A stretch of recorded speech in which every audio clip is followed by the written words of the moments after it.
Shades of Truth, Carly Moore series. Written by Denise Swank. Narrated by Shannon Mcmanus. Chapter 1. This was likely a terrible idea. Then again, people found fault in a lot of my decisions. They weren't necessarily wrong. But I'd spent 5 days on a sofa, recovering from injuries from a car accident, and I was sick to death of searching the internet for ammunition against Bart Drummond and my father. It was time to actually do something. Like, meet Lula Baker Bingham for lunch at Watson's Cafe. I sat in my car, parked on the street a couple of businesses down from the cafe, trying to convince myself this was a good move.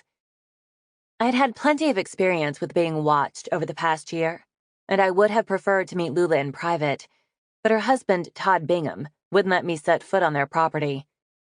He was pissed at me for a perceived wrong. With any other man, it might not be a big deal, but Bingham was the town's drug lord. So I'd had to enlist our mutual friend Greta to set up a meeting. Acting as our go-between, she told me it was out of the question for Lula to visit me at Marco's house. Her suggestion had been for us to meet at Watson's during one of her lunch shifts. While I would have preferred some privacy, beggars couldn't be choosers. Still, the stakes of this meeting made me nervous. Lula might have evidence that could put Bart Drummond away for good, thereby resolving one of my problems. I couldn't screw this up. Taking a deep breath, I got out of the car and headed into the cafe.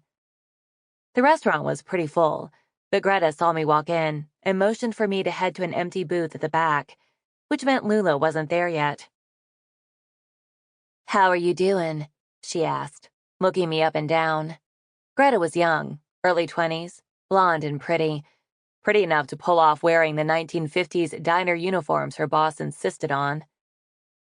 The bruised ribs are healing pretty quickly, and the rest is just aches and pains, and a few bruises that makeup can cover, I said with a warm smile. Honestly, I was feeling better than I'd expected nearly a week after the accident. Marco's SUV had tumbled down a steep embankment after being run off the road. We were lucky to have survived. Especially since the guy who'd run us off the road had hoped to kill us. She gave me a grin. "I hear Marco is playing up the bodyguard role to the hilt." She glanced behind me. "I'm surprised he's not here with you now."